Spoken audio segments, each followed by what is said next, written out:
ప్రభువునందు ప్రియులైన వారికి, ప్రభువును మన రక్షకుడైన యేసుక్రీస్తు ప్రభు వారి ఘనమైన నామంలో హృదయపూర్వకమైన వందనములు చెల్లిస్తూ ఉన్నాం. ప్రియమైన దేవుని పిల్లలారా, ఒక ఆశీర్వాదకరమైన అంశంతో మరొకసారి దేవుని యొక్క సన్నిధిలో దేవుని పిల్లలమైన మనం ఇలా కలుసుకోవడానికి దేవుడిచ్చిన భాగ్యాన్ని బట్టి వందనములు చెల్లిస్తూ ఉన్నాం. పరిశుద్ధమైన దేవుని యొక్క వాక్యం చదువుకుందాం. ఈ దినం కొరకు సిద్ధపరచబడిన దేవుని యొక్క వాక్య భాగంలో లేఖన భాగం మనం చదువుకుందాం.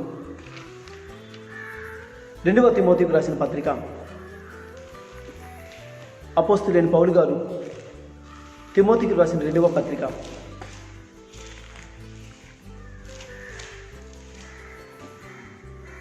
2వ అధ్యాయం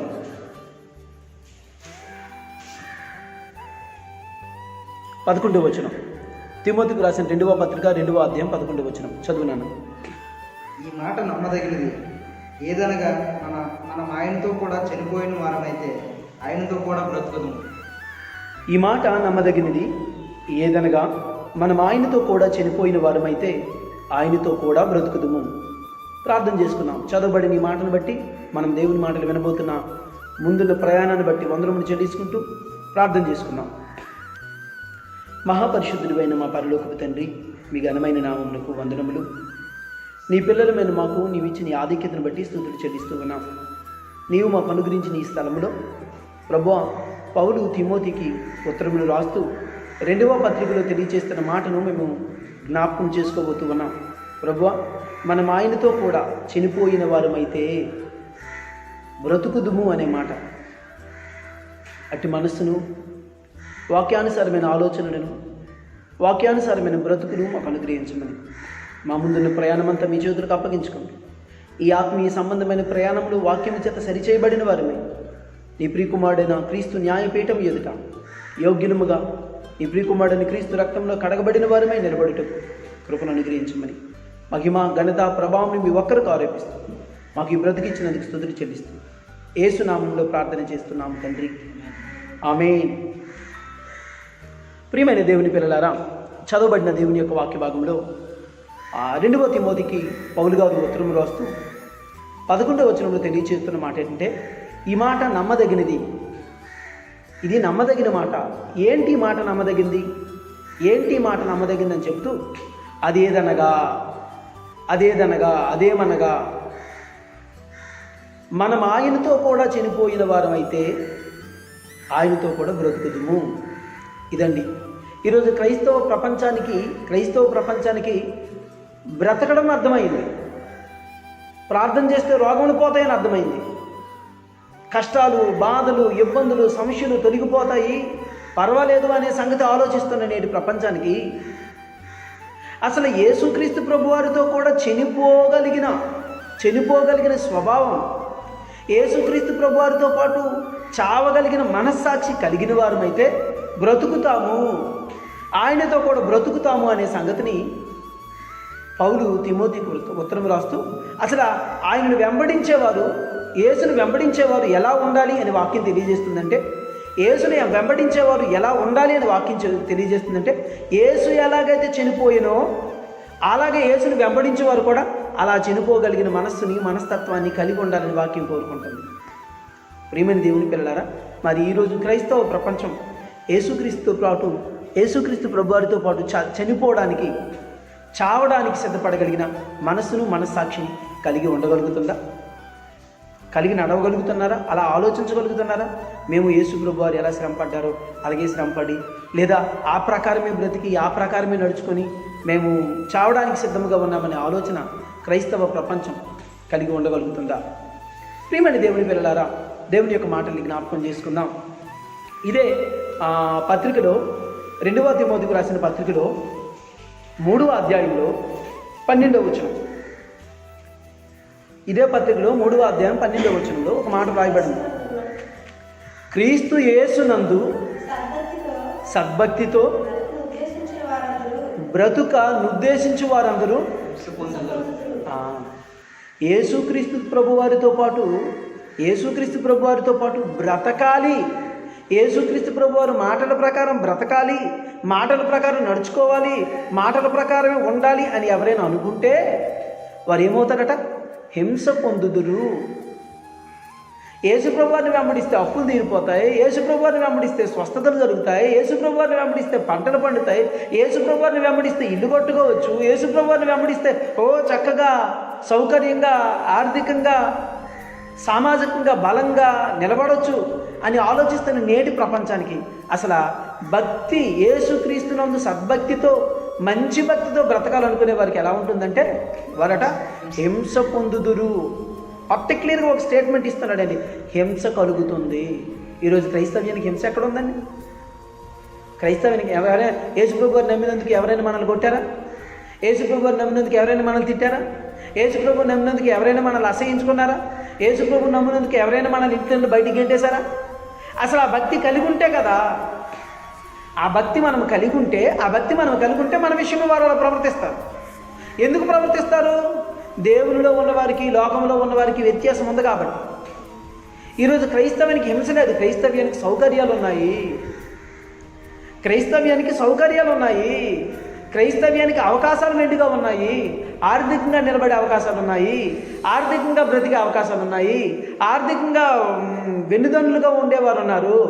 కానీ మొదటి తరంలో క్రైస్తవ్యంలో యేసుని వెంబడిస్తున్న ఆనాటి తరం గురించి బైబిల్లో తిమోతికి ఈ ఉత్తరాన్ని పౌలు రాస్తూ, క్రీస్తు యేసునందు మంచి భక్తి కలిగి బ్రతకాలని ఆలోచన కలిగిన వారు ఎవరైనా ఉంటే వారు హింస పొందుతారు. ఇలా పిలిస్తే ఎవరైనా వస్తారండి? రండి యేసుప్రభు నమ్ముకోండి, యేసుప్రభు నమ్ముకుంటే మీకు కష్టాలు ఫ్రీ, బాధలు ఫ్రీ, ఇబ్బందులు ఫ్రీ, ఇరుకులు ఫ్రీ, ఇవన్నీ వస్తాయి. ఆర్థికపరమైన ఇబ్బందులు వస్తాయి, కుటుంబపరమైన ఇబ్బందులు వస్తాయి, ఆరోగ్య సమస్యలు వస్తాయి, నమ్ముకోగలరా అని పిలిస్తే ఎవరైనా వస్తారా? ఎవరైనా వస్తారండి? ఎవ్వరూ రారండి, ఎవరూ రారు. ప్రియమైన దేవుని పిల్లలు, కానీ మొదటి తరంలో ఉన్న వారికి పౌలు గారు వాక్యం ఏమని చెప్పేవారో తెలుసా? నువ్వు యేసుని వెంబడిస్తే శ్రమకైనా సిద్ధపడు, బాధకైనా సిద్ధపడు, కష్టానికైనా సిద్ధపడు, చావుకైనా సిద్ధపడు, ఇరుకులకైనా సిద్ధపడు, ఇబ్బందులకైనా సిద్ధపడని మాట్లాడేవారు. మరి ప్రియమైన దేవుని పిల్లలారా, దేవుని పిల్లలమైన మనం అలాంటి భక్తిని చేయడానికి, అలాంటి భక్తిని కలిగి ఉండడానికి ఏమైనా ఆలోచించగలుగుతున్నామా? ప్రియమైన దేవుని పిల్లల, యేసు ప్రభువునందు భక్తిగా బ్రతకడం అంటే సాధారణమైన విషయం కాదండి. యేసుక్రీస్తు ప్రభువారే శరీరంలో శ్రమ పడ్డారు, వేదన పడ్డారు, కష్టాన్ని అనుభవించారు, కన్యలను అనుభవించారు. ఒకనొక సందర్భంలో తన చెమట రక్తంగా మారిపోయింది. ఈరోజు క్రైస్తవ్యానికి అలాంటి శ్రమ ఏది? చక్కగా ఒక మందిరం ఉంది, ఆ మందిరంలో మనం కూర్చుని దగ్గర లైట్ ఉంది, కూర్చుని దగ్గర ఫ్యాన్ ఉంది, చక్కగా కూర్చోగలుగుతున్నాం, వినగలుగుతున్నాం. ఆదివారం అయిన తర్వాత వాక్యం విని వెళ్ళిపోతున్నాం. ఇప్పుడంటే కరోనా సంబంధించి ఎవరు మందిరంలోనికి రావద్దు, ఎవరు మందిరంలో ప్రవేశించొద్దని ప్రభుత్వం చెప్పింది కాబట్టి ఆపారు. లేకపోతే ఎప్పటికి 100 మంది 100 మంది 200 మంది అక్కడికి చేరిపోయి ఏం చేస్తున్నారు? చేరిపోయి ఏమని ప్రవర్తిస్తున్నారు? క్రీస్తు యేసునందు సద్భక్తితో బ్రతికి బాధ అనుభవించడానికి, కష్టం అనుభవించడానికి, కన్నీళ్ళు అనుభవించడానికి సిద్ధం కలిగిన మనస్సు ఉందా? సిద్ధపడగలుగుతున్న స్వభావం ఉందా? వాక్యం అడుగుతుందండి. క్రీస్తు యేసునందు సద్భక్తితో బ్రతుకును ఉద్దేశించి వారందరూ హింస పొందుతారు. ఈరోజు క్రైస్తవ్యానికి హింస లేదు, ఏం లేదు. ఎస్సీగా ఉన్న నీవే క్రైస్తవుడిగా మార్చుకుంటే ప్రభుత్వ రాయితీలు పోతాయేమో. మరి పరలోక రాయితీ పోయినా పర్వాలేదా? పరలోక సంబంధమైన వనరులు పోయినా పర్వాలేదా? పరలోక సంబంధమైన వాటిని కోల్పోయినా పర్వాలేదా? నీకు భూ సంబంధమైనవి కావాలి, పరలోక సంబంధమైనవి కావాలి, లోక సంబంధమైనవి కావాలి, పరలోక సంబంధమైనవి కావాలి. నీకు అన్నీ కావాలి. అన్నీ కావాలంటే కుదిరే పరిస్థితి లేదు. అయితే దేవునిలో బ్రతకాలి లేదా లోకంలో బ్రతకాలి. అయితే దేవుని యొక్క పనిలో ముందుకు కొనసాగాలి లేదా లోకంతో పాటు నువ్వు ఉండాలి. అయితే వెచ్చగానైనా ఉండాలి లేదా చల్లగానైనా ఉండాలి. మరి ఇప్పుడు క్రైస్తవ్యం ఎలా ఉంది? ఇప్పుడు క్రైస్తవ్యం ఎలా ఉంది? నిజంగా హింసకు సిద్ధంగా ఉందా? బాధకు సిద్ధంగా ఉందా? కష్టానికి సిద్ధంగా ఉందా? ఇరుకైనా, ఇబ్బంది అయినా, కన్నీళ్ళైనా, దుఃఖమైనా, చివరికి ఒకవేళ ఏ పరిస్థితి ఎదురైనా క్రైస్తవ్యం యేసుతో పాటు కొనసాగడానికి ఇష్టపడుతుందా? యేసుతో పాటు కొనసాగడానికి ఇష్టపడుతుందా? ఒకవేళ అలాగ యేసుతో పాటు కొనసాగడానికి ఇష్టపడితే మనం భాగ్యవంతులం అవుతాం, లేకపోతే దౌర్భాగ్యం అయిపోతాం. ప్రియమైన దేవుని పిల్లలారా, పైకి భక్తి కలిగిన వారు అయ్యండి, భక్తి కార్యక్రమాలు ఏవో చేస్తున్నట్టు ఫేస్బుక్లోనూ, యూట్యూబ్లోనూ, వాట్సాప్లోనూ, సోషల్ మీడియాలోనూ, లేదా ఇంటి దగ్గర లేదా చర్చిలోనూ ఏదో మనకు కనబడినట్టు మనం బయటికి భక్తి కలిగిన వారుగా ఉండడానికి ప్రయత్నం చేసి మనల్ని మనం కనపరుచుకుంటే, దేవుని యొక్క శక్తిని ఆశ్రయించకపోతే, వాక్యానుసారమైన నడవడికతో వాక్యానుసారమైన ఫలములతో కలిగి నడవకపోతే దేవుని యొద్ద నుండి ప్రతిఫలాన్ని ఎలా సంపాదించుకోగలం? దేవుని యొద్ద నుండి ప్రతిఫలాన్ని ఏ విధంగా ఆశించగలం? వాక్యం అడుగుతుందండి. వాక్యం అడిగేటప్పుడు నీవు నేనేమని సమాధానం చెప్పుకోగలుగుతావు? వాక్యం అడిగేటప్పుడు నీవు నేనేమని సమాధానం చెప్పుకోగలుగుతావు? ప్రియమైన దేవుని పిల్లలారా, దేవుని మాటలు గమనించాలని ప్రభువు బట్టి మనం చేస్తున్నాం. క్రీస్తు యేసునందు సద్భక్తితో బ్రతుకును ఉద్దేశించిన ఎడల హింస పొందుదురు. అలా బ్రతకను ఉద్దేశించి వారందరూ హింస పొందుదురు. హింస పొందుదురు. ఈరోజు బాప్తిజం ఇవ్వగానే మాట చెప్పాలి. నువ్వు బాప్తిజం తీసుకుంటున్నావు కానీ బాధ వచ్చినా కష్టం వచ్చిన దేవుని కొరకు నిలబడతావా అని. అసలు బాప్తిజం తీసుకోవడంతోనే పెళ్ళి అవ్వాలి, బాప్తిజం తీసుకోవడంతోనే మేలు జరగాలి, బాప్తిజం తీసుకోవడంతోనే ఉద్యోగం రావాలి, బాప్తిజం తీసుకోవడంతోనే మనకేమైనా అవకాశాలు కలగాలి. ఈ శరీరానికి లాభకరమైనది ఏదైనా, సంతోషకరమైనది ఏదైనా, ఈ శరీరాన్ని సుఖపెట్టేది ఏదైనా దొరికితే భక్తి చేసేవారు ఉన్నారు. మరి అన్యులు అలాగ బ్రతుకుతున్నారే, అలాంటి భక్తిని చేస్తున్నారే.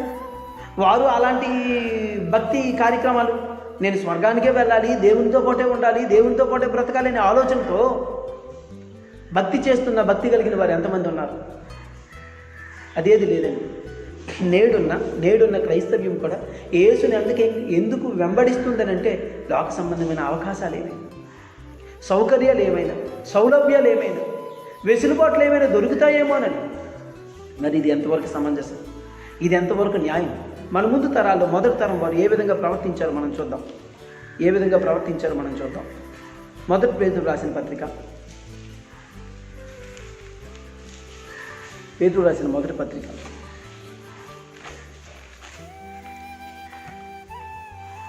4వ అధ్యాయం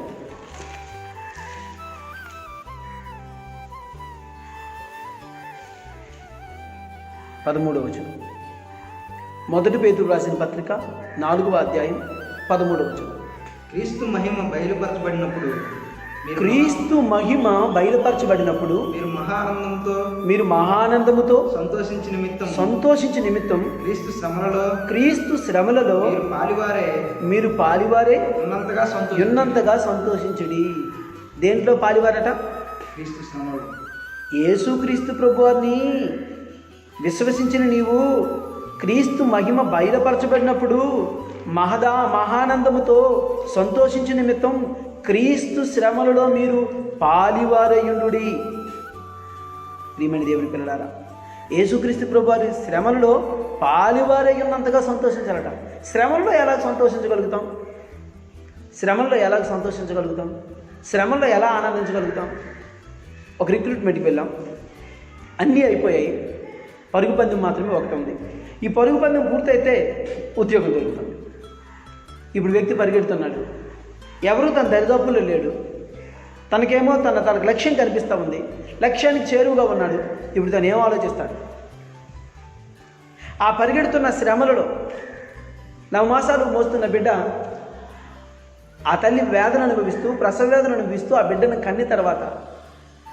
కనిన తర్వాత తన బాధనంతా మరిచిపోయి తను సంతోషిస్తున్న సందర్భం, తను పరిగెడుతున్న బాధనంతా మరిచిపోయి తన బహుమతిని పొందుకోబోతున్న సందర్భం, ఎలాగైతే నీకు నాకు సంతోషాన్ని కలిగిస్తుందో లోక సంబంధంగా, పరలోక సంబంధమైన ఆ మహదానందములో, యేసుక్రీస్తు ప్రభువారి యొక్క మహిమతో కూడిన ఆ మహదానందములో మనం పాలివారమయ్యుటకు క్రీస్తు యొక్క శ్రమలలో పాలివారమై సంతోషించాలి. యేసుక్రీస్తు ప్రభువారి శ్రమలలో, ఆ శ్రమ మనకు ఆనందాన్ని ఇవ్వగలగాలట, ఆ శ్రమ మనకి సంతోషాన్ని ఇవ్వగలగాలట, ఆ శ్రమలో పాలివారమై దేవుడిలో నిలబడాలట. ఇది యేసుక్రీస్తు ప్రభువారితో పాటు ముందుకు కొనసాగడానికి క్రైస్తవ్యానికి ఉన్న పునాది సిద్ధాంతం. పెళ్ళి అవగానే ఆ భార్యాభర్తలు ఒకరి చేతులు ఒకరు పెట్టి ప్రమాణం చేస్తూ బాధలోనూ, కష్టంలోనూ, రోగంలోనూ, కన్నీళ్ళలోనూ, ఏ పరిస్థితిలోనైనా మేము ఒకరినొకరు వదులుకోక, విడిచిపెట్టక మేము కలిసి ఉంటామని ఒక ఒడంబడిక చేసుకుంటారు. అసలు బాప్తిస్మమైన ఒడంబడిక అంతకన్నా స్థిరమైనది. అంతకన్నా స్థిరంగా ఉండాల్సింది, అంతకన్నా స్థిరంగా చేసుకోవాల్సింది. ఇప్పుడు నువ్వు ఎవరితో నిబంధన చేస్తున్నావో తెలుసా? దేవునితో. ఈ బాప్తిసం అనే కార్యక్రమంతో నువ్వు దేవునితో నిబంధన చేస్తున్నావు. క్రైస్తవుడైనందుకు బాధ అనుభవించడాన్ని, శ్రమ అనుభవించడాన్ని, దుఃఖం అనుభవించడాన్ని, నింద అనుభవించడాన్ని, ప్రతి కష్టం అనుభవించడాన్ని ఇష్టముగా మార్చుకొని మహదానందముతో క్రీస్తు యొక్క శ్రమలో ఈ శరీరం పాలివారముగా మార్చుకొని ప్రియమైన దేవుని పిల్లలు నడుచుకోవడానికి దేవుని యొక్క వాక్యం మనకి పాఠం నేర్పిస్తుంది. మరి ప్రియ దేవుని పిల్లలైన మనం ఏ విధంగా ఆలోచించగలుగుతాం? అదే అధ్యాయంలో మనం గమనించినట్లయితే 1 పేతురు రాసిన పత్రికలో ఇప్పుడు మనం చదువుకున్న అదే అధ్యాయం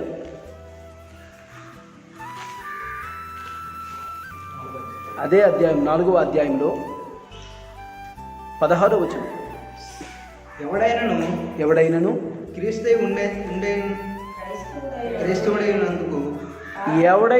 క్రైస్తవుడైనందుకు బాధ అనుభవించిన ఎడల అతడు సిగ్గుపడక ఆ పేరును బట్టి దేవుని మహిమపరచవలెను. క్రైస్తవుడైనందుకు బాధ అనుభవించాల్సి వస్తే ఇప్పుడట క్రైస్తవుడైన అయ్యాను అనే ఆ పేరుని బట్టట అతను ఏం చేయాలట? సిగ్గుపడక సంతోషించాలట. క్రైస్తవుడైనందుకు బాధ ఒకవేళ అనుభవిస్తే ఆ అనుభవిస్తున్న బాధ ఏ క్రీస్తుని బట్టి కలుగుతుందో ఆ పేరుని బట్టట అతను ఏమవ్వాలట? సంతోషించాలట. ఈరోజు యేసుక్రీస్తు ప్రభువారిని బట్టి ఈరోజు నేడున్న క్రైస్తవ్యానికి వచ్చిన బాధ ఏంటి, సమస్య ఏంటి? ఈరోజు క్రైస్తవ్యానికి వచ్చిన బాధ ఏంటి, సమస్య ఏంటి? ఏ బాధ అనుభవించగలుగుతాం? ఏ బాధని మనం అనుభవించగలుగుతున్నాం? ఆలోచించండి ప్రియమైన దేవుని పిల్లలు. దేవుని యొక్క వాక్యం అడుగుతున్నాం. క్రైస్తవుడిగా ఉన్నందుకు, క్రైస్తవ్యాన్ని విశ్వసించినందుకు, క్రీస్తులో కొనసాగడానికి తీర్మానం తీసుకున్నందుకు బాధ అనుభవించడం మేలు, శ్రమ అనుభవించడం మేలు. ఇక్కడ పత్రికలో ఈ పేతురు గారు ఈ పత్రికను రాస్తూ స్పష్టంగా తేటగా ఈ 4వ అధ్యాయంలో చెప్తూ ఆ పేరును బట్టియే, ఏ పేరును బట్టి మీకు హింస కలిగిందో, ఏ పేరును బట్టి మీకు బాధ కలిగిందో, ఏ పేరును బట్టి మీకు కన్నీళ్ళు కలిగాయో, ఏ పేరును బట్టి మీకు కష్టం కలిగిందో ఆ దానిని బట్టి, ఆ కష్టమును బట్టి మీరు ఏం చేయాలో తెలుసా? సంతోషించాలి, మహిమపరచాలి, సిగ్గుపడకూడదు అని వాక్యం తెలియజేస్తుందండి. మరి నేడున్న సమాజం క్రైస్తవ్యంలో క్రీస్తుని బట్టి ఆ విధంగా కొనసాగడానికి తీర్మానం కలిగి ఉందా? బాధ, క్రైస్తవ్యమును బట్టి, క్రీస్తుని బట్టి బాధ, నువ్వు క్రైస్తవుడు అయినందుకు బాధ, క్రీస్తుని వెంబడిస్తున్నందుకు బాధ, క్రీస్తులో బ్రతకడానికి నువ్వు తీర్మానం తీసుకున్నప్పుడు బాధ అనుభవించగలిగితే, అది ఆలోచించగలిగితే, వాక్యానుసారమైన దేవుని యొక్క కృప మనకి ఏం చేస్తుందో తెలుసా? ప్రియమైన దేవుని పిల్లలారా, మనం దేవునితో పాటు ఉండడానికి మనకి మనోధైర్యాన్ని కలగజేస్తుంది. ఇదే ఒక వచనాన్ని మనం చూసుకుందాం. 2వ పేతురు రాసిన పత్రిక, 1 పేతురు రాసిన పత్రిక 2వ అధ్యాయం 20వ వచనం. 1 పేతురు రాసిన పత్రిక 2వ అధ్యాయం 20వ వచనం.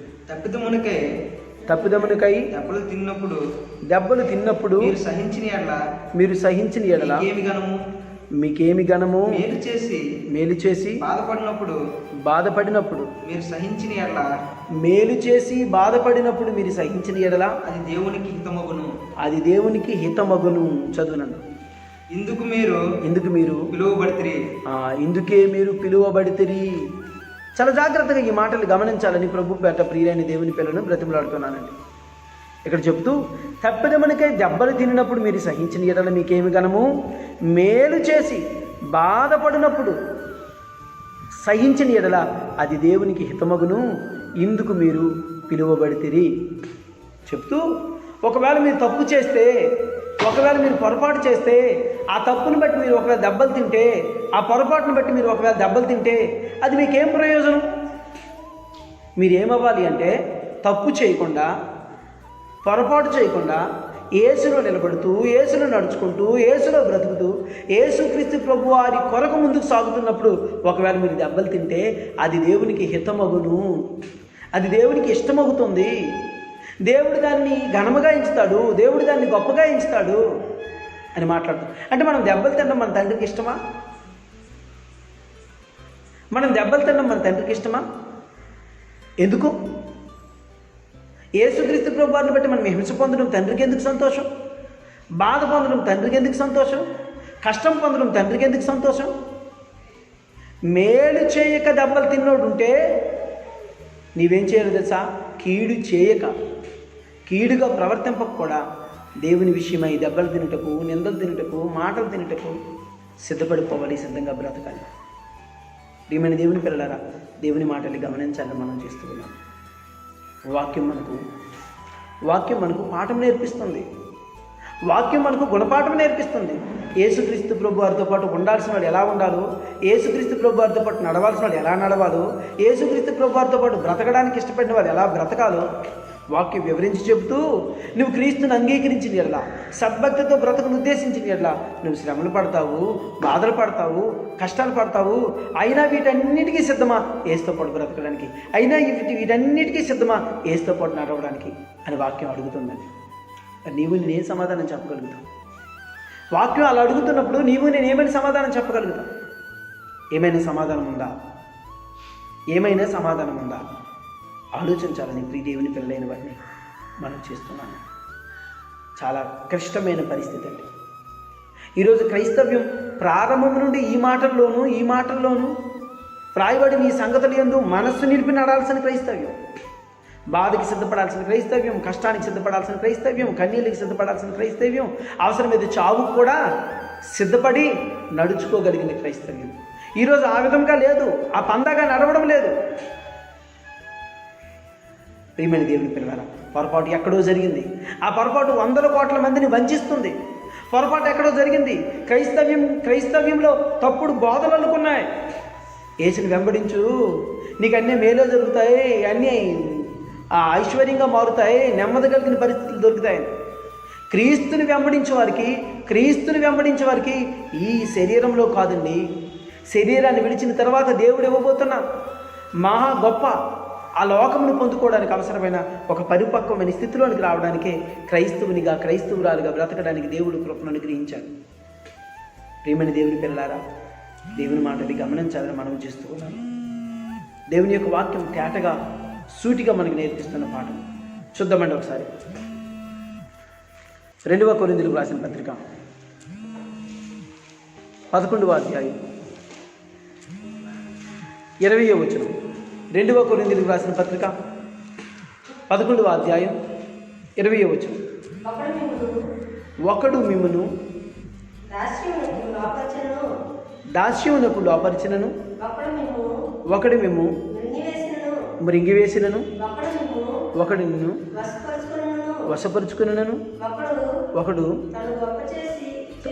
తను గొప్ప చేసి కొనినను, ఒకడు ముఖం మీద మిమ్మల్ని కొట్టినను మీరు సహించుచున్నారు. మరొకసారి నేను ఆ వచనం చదువుతాను, చాలా జాగ్రత్తగా గమనించాలని మనం చేస్తున్నాను.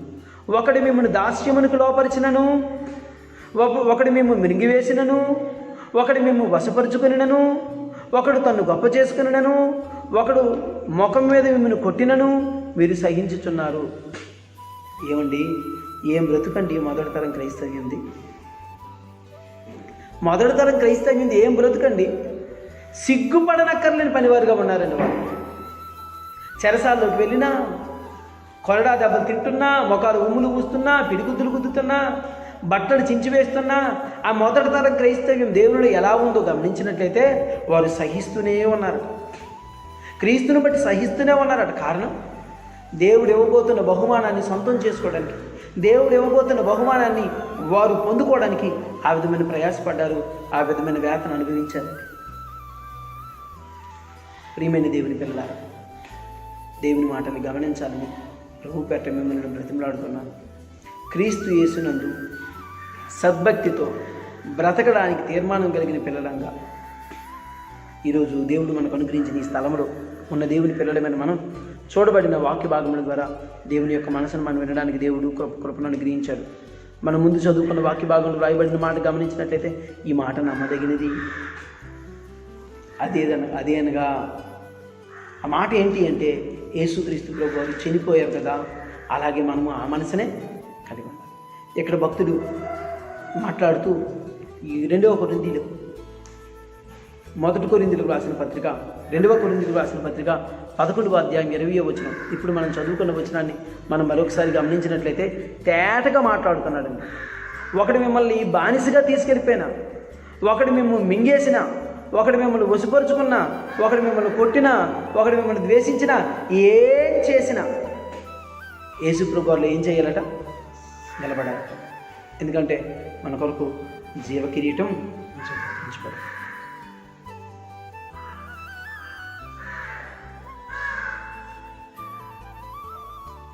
ప్రియమైన దేవుని పిల్లలారా, దేవుని మాటలు గమనించాలని ప్రభు వేట ఆలోచిస్తూ ఉన్నాను.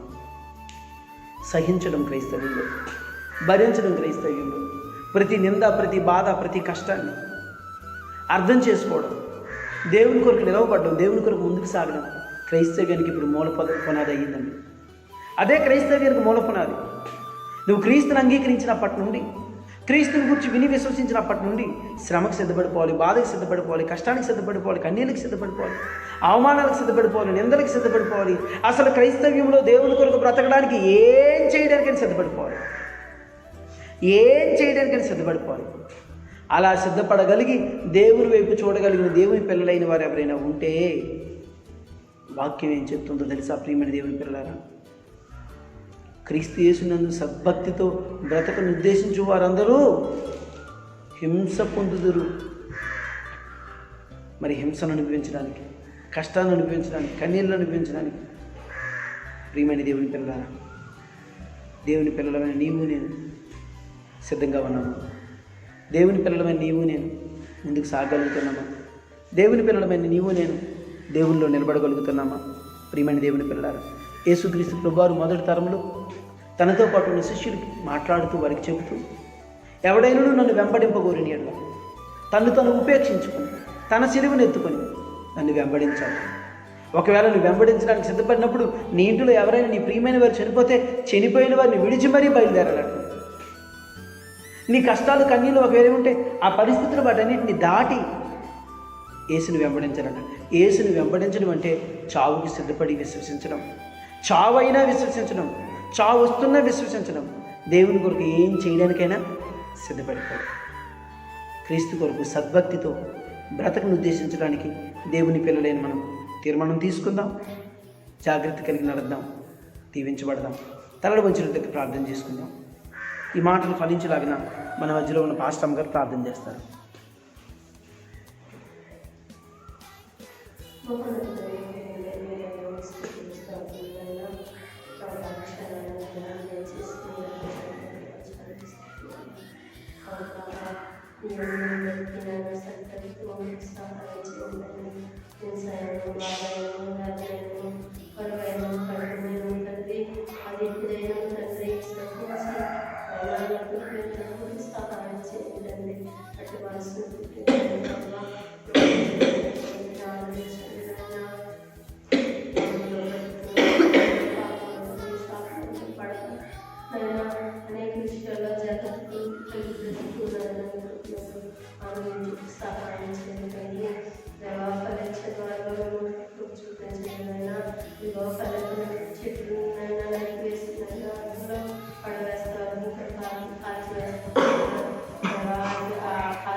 తండ్రి అయిన దేవుని యొక్క ప్రేమ, ఆయన ప్రియకుమారుడు మన రక్షకుడైన యేసుక్రీస్తు ప్రభువారి కృప, పరిశుద్ధాత్మ దేవుని యొక్క అన్యోన్య సహవాసం మనకును, ఆయన ప్రేమించి పిల్లలకును, ఫేస్బుక్ లైవ్ ద్వారా ఆయన మాటలు విని విశ్వసించిన వారందరికీ, భూమి మీద ఆయన చిత్తాన్ని నెరవేర్చే వారందరికీ ఆయన కృప తోడయుండి కాపాడి ఆశీర్వదించునుగాక.